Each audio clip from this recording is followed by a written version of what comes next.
Il faudra faire des choix, mais je suis de ceux qui considèrent que ces choix devront s'orienter vers la protection des Français. On a succombé à une forme de naïveté depuis 68, depuis plus récemment la chute du mur de Berlin, l'illusion d'un monde de paix éternel.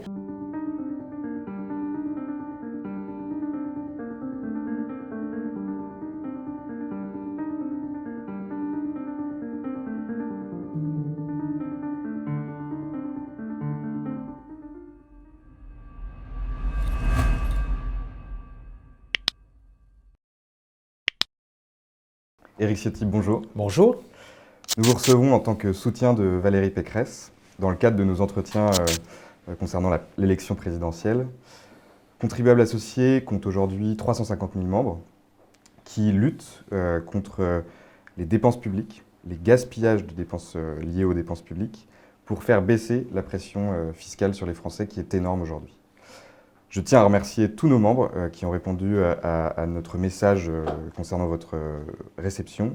Et, nous avons eu de nombreuses questions et on va pouvoir vous les poser. Néanmoins, je voudrais commencer par une question d'actualité concernant la guerre en Ukraine. De nombreux Français, beaucoup de Français, quasiment tous les Français, payent énormément d'impôts. Et on regarde le budget de la défense et on se rend compte que ce budget a diminué peu à peu dans les dernières années, de façon très régulière. Et aujourd'hui, quand il y a la guerre, on est face à une situation avec un budget de défense trop faible, et pour autant, on paye énormément d'impôts. Que comptez-vous faire concernant ce budget de la défense? Est-ce que vous pensez qu'il faut l'augmenter concernant la situation géopolitique? Et si il faut l'augmenter, comment pourriez-vous financer cette augmentation du budget de la défense? D'abord, permettez-moi de vous remercier, de remercier Contribuables Associés pour le combat que vous livrez, pour le combat pour une bonne gestion de l'argent public et une bonne gestion de l'argent public qui conduisent à une diminution de la fiscalité. C'est un combat que personnellement je partage, que j'ai porté, je crois avec le plus de force dans le Congrès des Républicains, avec ce double constat: nous détenons le record du monde des dépenses publiques et en voie de conséquence, nous détenons le record du monde des impôts. Pour autant, et j'en viens à votre question sans l'éluder, nous avons des services publics qui aujourd'hui ne répondent plus à une exigence d'efficacité, de pertinence. Plus nous dépensons d'argent public, moins nous avons des services publics performants et moins nous assumons ce pourquoi l'État régalien est fait, c'est-à-dire notre mission de protection. C'est vrai pour la défense nationale, c'est vrai pour la sécurité, c'est vrai pour la justice. Deux chiffres. Dans les années 60, sous la présidence du général de Gaulle, la France consacrait 6,5% de sa richesse nationale à ses missions régaliennes. La défense, la sécurité, la justice et la diplomatie. Ce chiffre, en 50 ans, un peu plus de 50 ans, a été divisé par 2. Nous sommes aujourd'hui, pour ces missions, à peine 3,5%, et encore la diminution en 2019 du PIB y a participé. C'est-à-dire que notre effort ce pourquoi l'État est fait a été divisé par 2. En contrepartie, l'État social, l'État-providence, lui, est devenu obèse. Donc l'État régalien est devenu squelettique, l'État social est devenu obèse, paralysant, impuissant, inefficace. Plus on dépense de l'argent public, moins nos services publics sont efficaces. Donc il y a, l'actualité internationale nous y conduit, une réflexion naturellement très forte sur le niveau de notre défense nationale. Une loi de programmation, la LPM, a été votée, la loi de programmation militaire, qui prévoit une augmentation des dépenses consacrées à la défense, mais cette augmentation, même si elle est apparue, revêt des caractères très souvent artificiels, notamment le financement des opérations extérieures a été réintégré dans cette trajectoire d'augmentation, ce qui fragilise les dépenses qui étaient consacrées, qui devaient être consacrées à l'investissement. On paye du fonctionnement sur ce qui devait relever de l'investissement, et très clairement, il faudra aller beaucoup plus loin. Il faut à minima que le budget de la défense nationale atteigne très vite les 50 milliards d'euros. Il faut qu'il y ait un rattrapage. C'est la même problématique sur la sécurité et sur la justice. Et j'ai personnellement, depuis 2017, défendu une loi d'orientation et de programmation sur la sécurité intérieure et sur la justice qui prévoit d'augmenter les dépenses consacrées à l'intérieur et les dépenses consacrées à la justice. Il faut que nous ayons à minima 1% de la richesse nationale qui soit consacrée à la sécurité et 1,5% qui soit consacré à la justice. Ça veut dire que c'est une augmentation très forte, de l'ordre de 25 milliards d'euros sur un quinquennat, mais nous avons l'exigence de réarmer l'État dans ses missions premières, dans les missions pour lesquelles il est fait, parce que beaucoup de missions peuvent être déléguées au secteur privé. On pourrait évoquer la santé, on pourrait évoquer même l'éducation, ça existe. Mais les missions de défense, les missions de sécurité, les missions de justice, elles ne peuvent pas être déléguées. Elles réduisent l'État à ce pourquoi il est fait à minima. Et là, aujourd'hui, cet État est défaillant alors qu'il est devenu impuissant sur les questions économiques et sociales. Donc c'est un enjeu majeur, réarmer l'État régalien. Et est-ce que, de la même manière que les Allemands ont décidé d'une augmentation puissante et rapide du budget de la défense allemande, est-ce que c'est possible aujourd'hui en France de décider comme ça, d'augmenter rapidement et de passer à 50 milliards le budget? Est-ce qu'on n'est pas dans un tel niveau de dépenses publiques liées au social, comme vous venez de le dire, qui fait qu'en France, on ne va pas pouvoir en réalité augmenter de façon puissante le budget de la défense? Il faudra faire des choix. Mais je suis de ceux qui considèrent que ces choix devront s'orienter vers la protection des Français. On a succombé à une forme de naïveté depuis 1968, depuis plus récemment la chute du mur de Berlin, l'illusion d'un monde de paix éternel. On voit que ce qui se passe en Ukraine, la volonté d'hégémonie quelque part de la Russie sur ses anciens territoires de l'ex-Union soviétique, nous conduisent, nous font affronter de nouvelles menaces. Nous avions aussi, bien sûr, et elle est toujours là avec force, la menace islamiste. Donc nous n'avons pas pris la mesure de ces menaces, du terrorisme, de l'évolution du contexte géopolitique, et cela doit nous conduire à réarmer. Pour autant, bien sûr, et c'est ce pourquoi vous vous battez, moi aussi, et il faut, pour dégager des marges de manœuvre sur ces missions premières et essentielles, accomplir des économies de dépenses publiques. Et là, il faut un véritable choc de diminution des dépenses et un véritable choc de diminution de la fiscalité. C'est ce à quoi, personnellement, je crois profondément, et c'est l'esprit du programme de Valérie Pécresse. D'accord.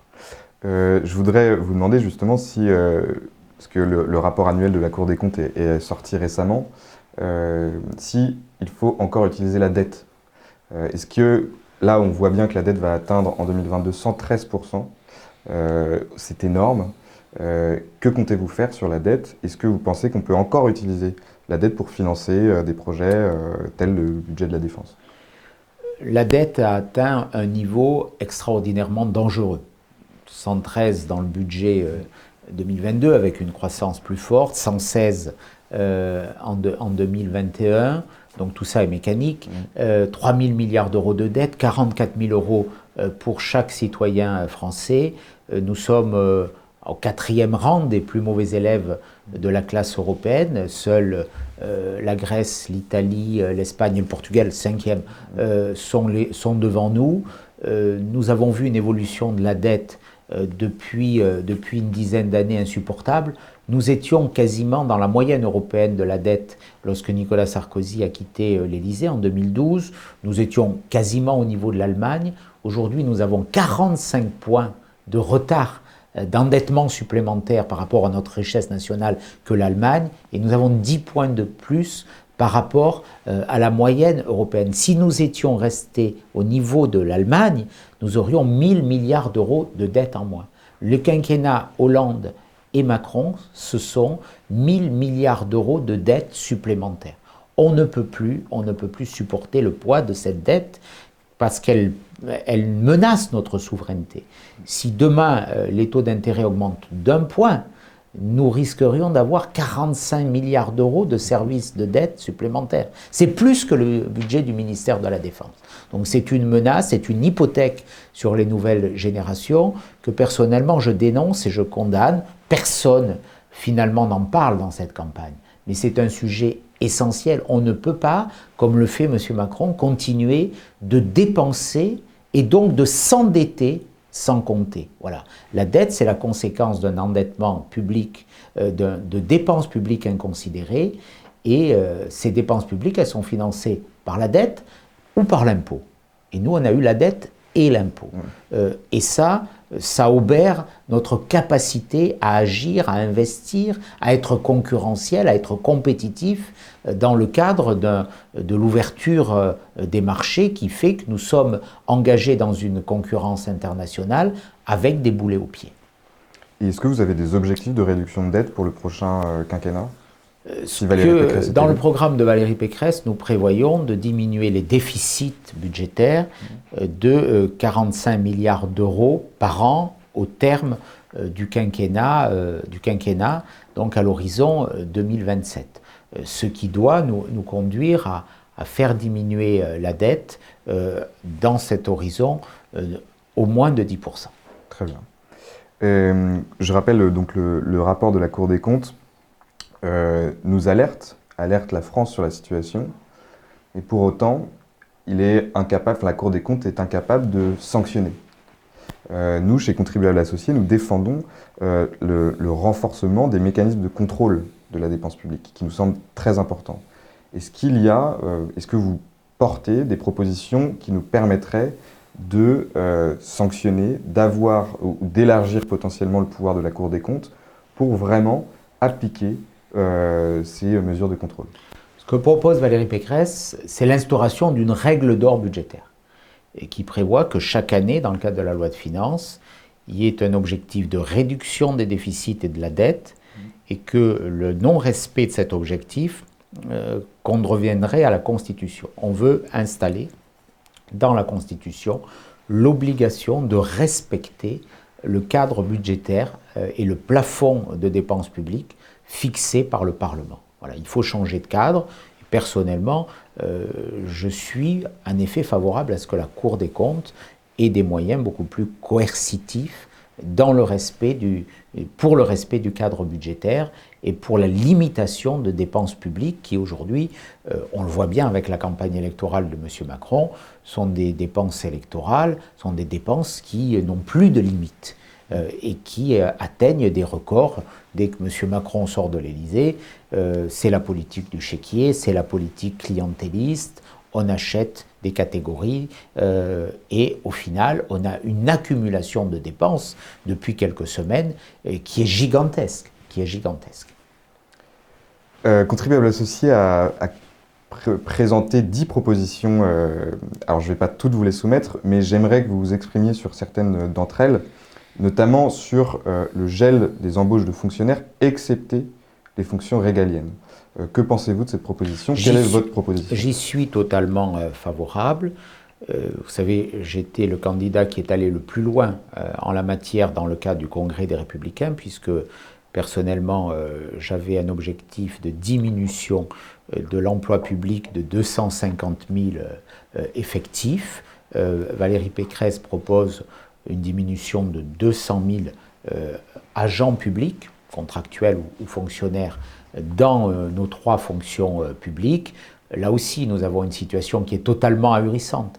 5 700 000 agents publics en France, c'est presque 1 million de plus que l'Allemagne, avec une population de 20 millions de personnes de plus, et en contrepartie des services publics qui, depuis des années, se dégradent et qui sont de moins en moins efficaces. On l'a vu pendant la crise sanitaire pour l'hôpital, on le voit pour l'éducation, qui malgré des dépenses records, enregistre un effondrement de tous ces critères d'évaluation dans les indicateurs internationaux Pisa ou Teams notamment.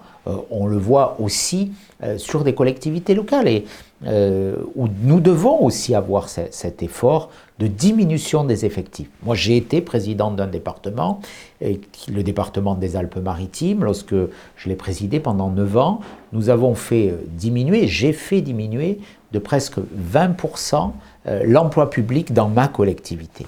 Voilà. Et ça, c'est une source première de diminution de la dépense publique. Or, que constatons-nous? Hollande-Macron, 200 000 fonctionnaires de plus. Emmanuel Macron proposait une diminution de 120 000 fonctionnaires. Nous en aurons 130 000 de plus sous son quinquennat. C'est naturellement une tendance, une évolution qui est extraordinairement dangereuse, qui exprime un manque de courage et qui va à l'opposé de tous les pays qui ont engagé cette réforme de leur administration, qu'elle soit centrale ou locale. Ça me fait penser à une question d'un de nos membres de Nice qui avait posé cette question. Que comptez-vous faire pour réduire le millefeuille territorial? Personnellement, ça c'est une proposition individuelle, j'avais souhaité qu'il n'y ait plus que 2 échelons territoriaux. La commune, cellule de base de la démocratie, et au-delà, une collectivité que j'avais personnellement appelée la province, qui serait le fruit de la fusion des métropoles, des départements et des régions, avec des périmètres librement consentis, une collectivité en gros entre 1 million et 2,5 millions d'habitants, sur des bassins de vie, avec une histoire. Voilà, c'était une proposition.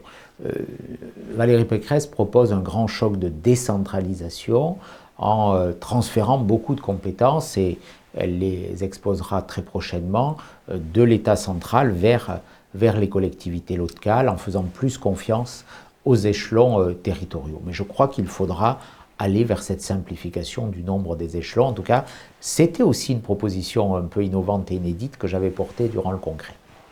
Très bien. Nous proposons de supprimer les droits de succession et de donation. Que proposez-vous sur ce sujet? Alors, là aussi, j'ai la fierté, et je le dis sans peut-être avec un manque d'humilité, d'avoir été le premier à poser ce débat en France. Vous l'avez fait, Contribuable Associé l'a fait, mais dans le débat au Congrès, et tout le monde a suivi. Voilà. J'ai souhaité, et j'avais souhaité, supprimer totalement les droits de succession et d'alléger considérablement les droits de donation. Valérie Pécresse a repris pour beaucoup ma proposition, avec une volonté d'exonérer les droits de succession pour 95% des Français, à l'exception de ceux qui ont le patrimoine le plus élevé. J'ai contesté cet impôt sur la mort, qui vient à la fin d'un cycle d'une vie où déjà chaque contribuable a été accablé d'impôts, et lorsqu'il s'agit de transmettre à ses enfants un patrimoine, eh bien, est une nouvelle fois fortement et lourdement pénalisé. Nous avons l'impôt sur les successions le plus élevé au monde, à part la Corée et le Japon. Donc en Europe, en tout cas, c'est la France qui a l'impôt sur les successions le plus élevé.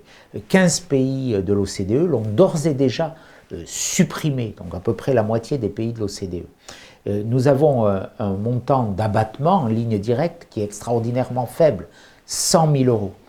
C'est plusieurs, en Italie c'est 1 million d'euros, aux États-Unis c'est 11 millions de dollars, je crois qu'en Allemagne c'est 400 000 euros en ligne directe pour chaque enfant. Donc on a aujourd'hui un impôt sur les successions qui est lourd, très lourd, trop lourd. Voilà. Donc ce que propose Valérie Pécresse, c'est l'instauration d'un abattement jusqu'à 200 000 euros en ligne directe. Hein.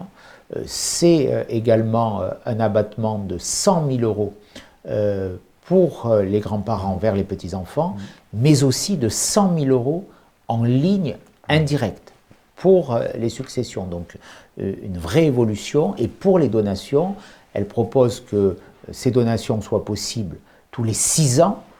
Aujourd'hui, on a un abattement tous les 15 ans, et de monter aussi le montant d'exonération, 100 000 euros pour les grands-parents vers les petits-enfants, 50 000 euros en ligne directe en ligne indirecte, et 100 000 € en ligne directe. Donc il faudra qu'on ait ce contre-choc pour alléger cet impôt qui pour moi est un impôt profondément injuste et qui pénalise beaucoup de familles. Il faudra renforcer aussi les accords d'Utreil pour la transmission des entreprises, en tout cas les conforter, parce que là aussi, beaucoup d'entreprises sont obligées de fermer leurs portes parce que ce sont des entreprises familiales et que l'impôt de succession, notamment sur le patrimoine bâti, vient d'empêcher la pérennité de l'entreprise familiale, ou en tout cas sa transmission.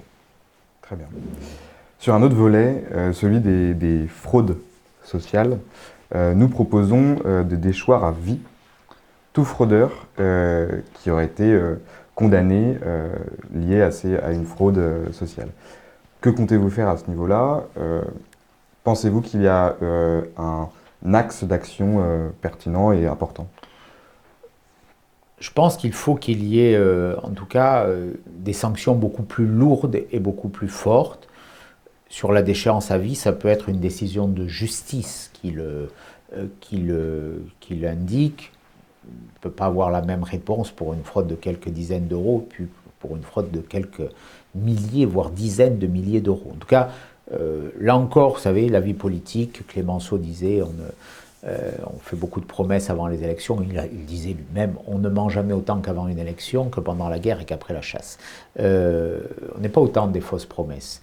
Ce qui compte, je crois pour vous, pour ceux qui adhèrent à votre légitime combat, ce sont les actes. Moi, encore une fois, j'ai présidé le département des Alpes-Maritimes et ça a été la première collectivité à mettre en place une brigade de lutte contre la fraude sociale.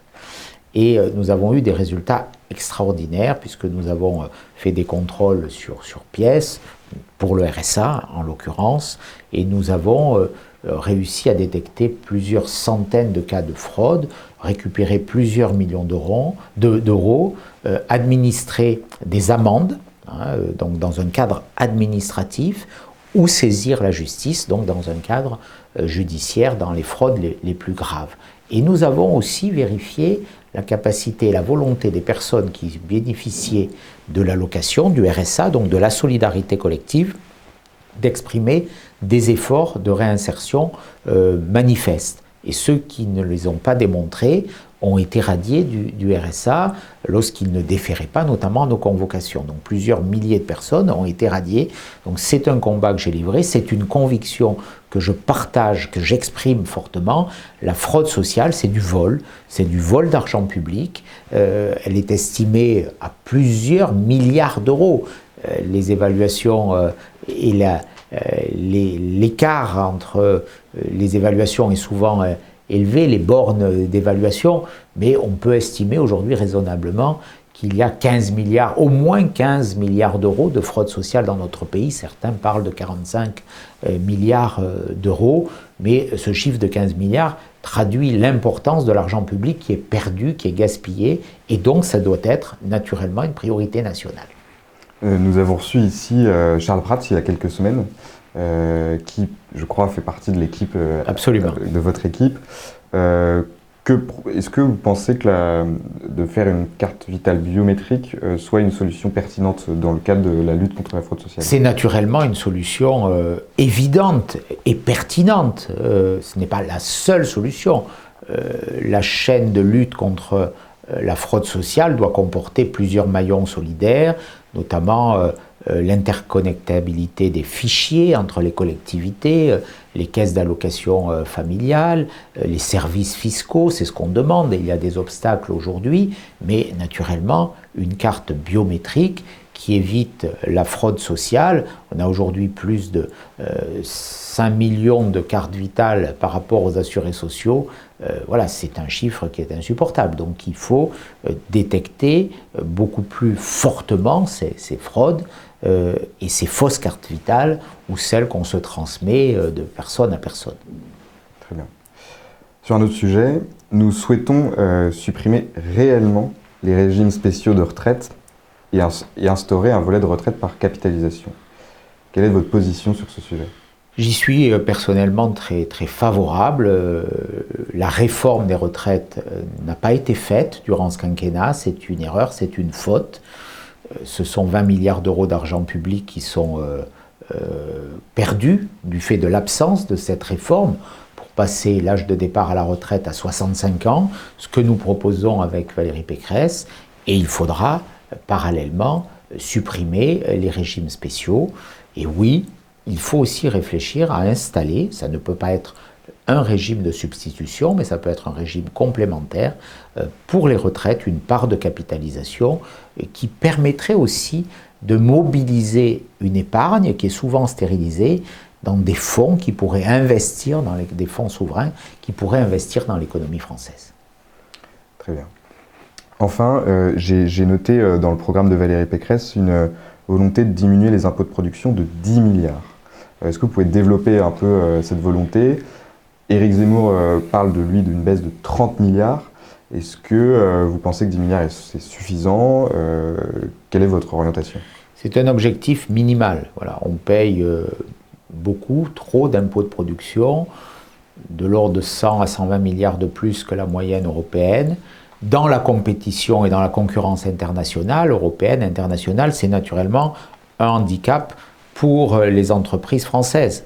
C'est quelque part des entreprises que l'on fait courir sur le stade international avec des boulets aux pieds. Voilà. Donc il faut couper ces boulets progressivement, qui lestent le dynamisme de l'économie française. Donc voilà, on ne peut pas tout faire aussi, compte tenu de l'état de dégradation des finances publiques. On propose 10 milliards dans un premier temps, mais l'objectif c'est d'aller bien entendu au-delà. Nous voulons supprimer la C3S, nous voulons supprimer le forfait social qui pèse sur la participation et l'intéressement. Nous voulons aussi ouvrir la réforme en tout cas de la diminution de la CVAE. Très bien. Je vais vous poser maintenant quelques questions de membres directement. J'ai une question qui est d'un membre de Nancy. Très simple, comptez-vous supprimer l'IFI? Ce n'est pas dans le programme de Valérie Pécresse. En revanche, elle a une mesure assez simple qui est de porter l'abattement pour la résidence principale de 30 à 50%. Et personnellement, moi, je souhaitais que l'on supprime dans le calcul de l'IFI l'assiette de la résidence principale. Très bien. Quelle réforme comptez-vous faire pour les retraites? Alors, on en a un peu parlé, mais derrière cette question, il y a aussi la question du pouvoir d'achat des retraités. Parce que beaucoup de retraités expriment le fait qu'ils ont un pouvoir d'achat très faible, qu'ils sont couverts d'impôts, et ils demandent vraiment des actions concrètes. Est-ce qu'il y a une action concrète qu'on pourrait faire dès votre arrivée au pouvoir avec Valérie Pécresse? Déjà, dès l'été 2022, réforme des retraites, nous passons à l'âge de départ à la retraite à 65 ans, avec un horizon d'application de la mesure dans le quinquennat. C'est l'équivalent de 20 milliards d'euros de gains d'argent public. Sur le pouvoir d'achat des retraités, qui est un autre sujet, mais réformer les retraites, c'est la condition nécessaire, indispensable pour garantir le service des retraites, le versement des pensions. Si nous ne réformons pas les retraites, nous allons amplifier le déséquilibre démographique. Dans les années 50, 5 actifs, dans le cadre de la retraite par répartition, payaient la retraite d'un salarié, d'un retraité, pardon. Aujourd'hui, c'est 1,5 actif qui paye la retraite d'un retraité. Donc on voit bien que le système ne peut plus tenir, il est totalement déséquilibré. Donc il faut cette mesure paramétrique d'augmentation de l'âge de départ en retraite pour rééquilibrer notre système entre les actifs qui payent pour les retraités. Voilà l'axe majeur. Ça veut dire que garantir le pouvoir d'achat, c'est faire cette réforme. Autrement, il n'y a pas 36 solutions. On pourra, si on ne fait rien, comme l'a fait M. Macron, soit on est contraint d'augmenter lourdement les cotisations retraite, ce qui obérera encore un peu plus la compétitivité des entreprises ou le pouvoir d'achat des salariés, des actifs. Nous proposons au contraire de diminuer le taux de cotisation de 2,4 points, les cotisations vieillesse des salariés pour faire augmenter le salaire net. Donc nous récusons cette idée d'augmenter les cotisations vieillesse. Et l'autre réponse, si on ne fait rien, si on n'agit pas avec le courage de la réforme, c'est une diminution drastique des pensions. Je m'y refuse, nous y refusons. Donc il reste cette troisième voie qui est celle de l'augmentation. Pour les mesures de pouvoir d'achat à court terme, ce que propose Valérie Pécresse, c'est l'augmentation des pensions de réversion pour les conjoints survivants après le décès de leur conjoint de 50 à 75%. Et c'est la mise en place, à terme, d'un minimum vieillesse au niveau du SMIC. Voilà, qu'aucune retraite ne soit inférieure au SMIC, et notamment les retraites agricoles qui sont très basses. Très bien. Une question qui nous vient de la ville d'Angers, d'un membre d'Angers. Comptez-vous supprimer les aides publiques aux éoliennes ? Je crois qu'il faut les alléger fortement. Pas de réponse globale, mais en tout cas, aujourd'hui, les éoliennes ont un bilan carbone qui est détestable, puisque beaucoup des composantes de ces éoliennes sont fabriquées à l'extérieur, et notamment en Chine. Donc il faudra revisiter globalement cette politique. Tout n'est pas dans le tout blanc ou dans le tout noir. Voilà. Je pense d'abord que nous disons qu'il faut l'accord des élus pour installer ces éoliennes. Il faudra revisiter leurs composants, en tout cas comment elles sont fabriquées pour faire un vrai bilan carbone de ces éoliennes. Et là aussi, il faudra arrêter de subventionner avec une gabegie d'argent public. Voilà, donc il faut un équilibre qui dépasse un peu le cadre idéologique et qui aujourd'hui nous coûte beaucoup. Il y a eu un arbitrage, notamment au détriment de l'énergie nucléaire historique, qu'a fait Emmanuel Macron, qu'a fait François Hollande, et on voit bien l'ineptie de ces choix, le caractère totalement fou de ces choix, j'ose le mot, notamment ceux qui ont été faits en Allemagne, mais ceux que nous avions fait en France aussi, avec la programmation pluriannuelle de l'énergie, qui coûte et qui a contribué à faire augmenter les coûts et donc les prix, la tarification de l'électricité. Très bien. Une dernière question de membre. Que comptez-vous faire pour simplifier les innombrables normes, taxes qui existent aujourd'hui en France et qui coûtent très cher ? 400 000 normes en France. Nous avons un vaste programme de dénormage, de débureaucratisation. Voilà. L'enjeu, c'est débureaucratiser. Quand on est élu comme moi, élu local, comme parlementaire, on mesure les contraintes aujourd'hui qui empêchent l'initiative, qui entravent ceux qui veulent réaliser, investir, bâtir, que ce soit au niveau privé, au niveau public ou pour les ménages. Donc il faut libérer l'économie, il faut qu'il y ait un vaste chantier de libération, de libéralisation, si j'ose le mot, de l'économie. Voilà, les gains de productivité pour les entreprises, ils sont aussi dans cette volonté de dénormer massivement, de simplifier, de débureaucratiser, parce que c'est la contrepartie aussi de la baisse des dépenses publiques. Réponse très claire. Je voudrais terminer par une question plus globale, mais nous considérons que le pouvoir d'achat, c'est ce qui vous reste après le prélèvement des impôts. Il y a énormément de Français, énormément de contribuables qui sont vraiment en très grande difficulté chaque fin de mois. Ce pouvoir d'achat, que comptez-vous faire et rapidement, si vous voulez, je sens qu'il y a une urgence.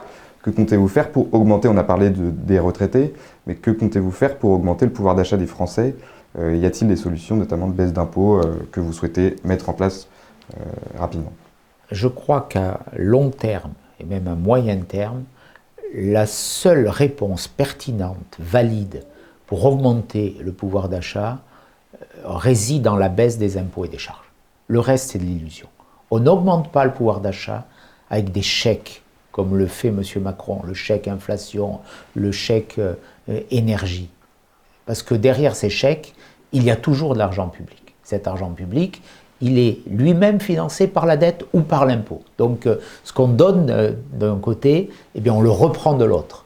Et on le reprend dans la poche des Français, puisque les chèques d'aujourd'hui, ce sont les impôts de demain. Donc la seule solution, la seule réforme structurelle, réaliste, responsable, raisonnable, pour faire augmenter le pouvoir d'achat à terme, c'est d'aller vers une politique de baisse massive et de la fiscalité. Et moi, Je dirais même, et peut-être là c'est une position plus personnelle, je dirais qu'il faut commencer d'abord par baisser les impôts.